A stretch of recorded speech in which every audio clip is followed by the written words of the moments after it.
So month ticks are very important in EU4 because that's when lots of evaluations and calculations are made.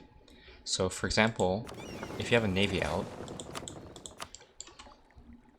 you'll see that you start taking sailor attrition or sailor loss per month tick. And if you want to move your Navy to some location, and you go there past an entire month, and then of course you're going to lose that many sailors. This is pretty important when you're, for example, a horde, and you have basically no sailor income. In these cases, what you really want to do is you want to dock your ship before the month tick. So say I want to get here. Now I can't get here because I arrive on December 2nd. So instead what I can do is I can dock here.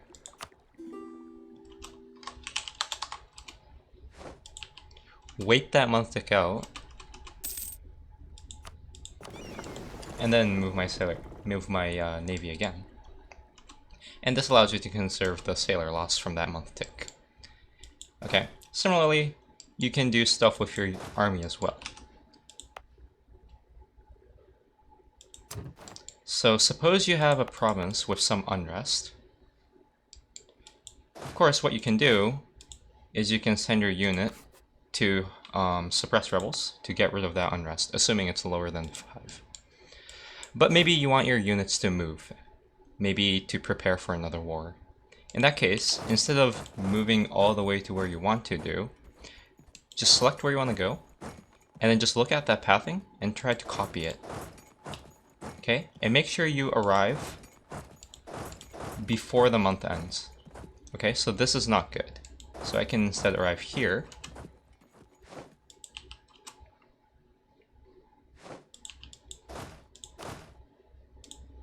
Then suppress rebels for the remaining of the day. Of course, the closer you can get to the end of the month, the better.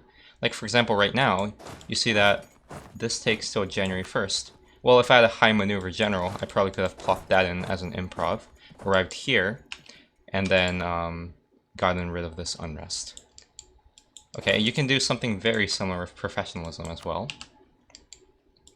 Okay, so instead of, say, moving here, or let's say you want to move here, maybe you can move here, arrive on December 31st, then I can get that month tick.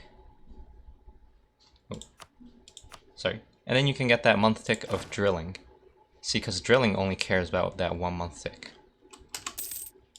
And then you can go back to moving. Okay. Now, you can do other stuff.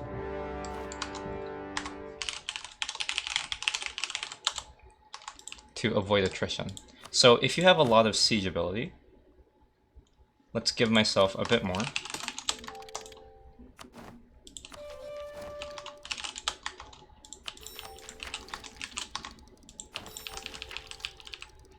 You can actually siege down a province without taking attrition. Okay, so right now, if you look at the fort defense, we see that's 10% defensive. Then you subtract my siege ability, so the net total is minus 30%. So a base siege takes 30 days, and now all you have to do is subtract that times 0.3, or 30%, which means I get a roughly 21-day siege tick. Meaning, as long as I siege this before the month tick, I do not take attrition. Now here I'm arriving on the 13th. You add 21, and you see that it goes past the month tick. So if you want to avoid attrition, it might be beneficial to instead arrive such that you get to sieging it. And now, don't make this mistake of arriving... Oh, the tooltip lied. Well, as an example, let's just do this.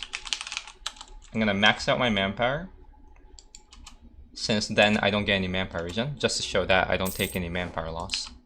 See, now I siege this in 17 days. Guess I did the math wrong.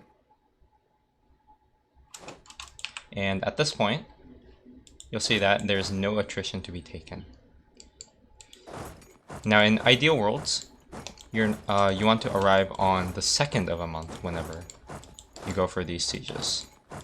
And it's because it turns out that if you arrive on the 1st, you still take attrition. So you have to make sure you arrive on the 2nd when you're doing these min-maxes.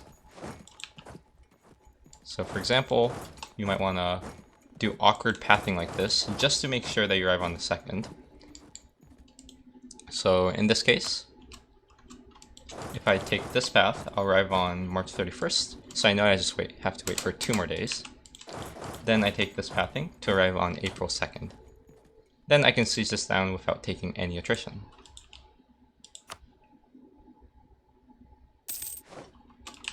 See, this is a very useful strategy in the mid game for hordes.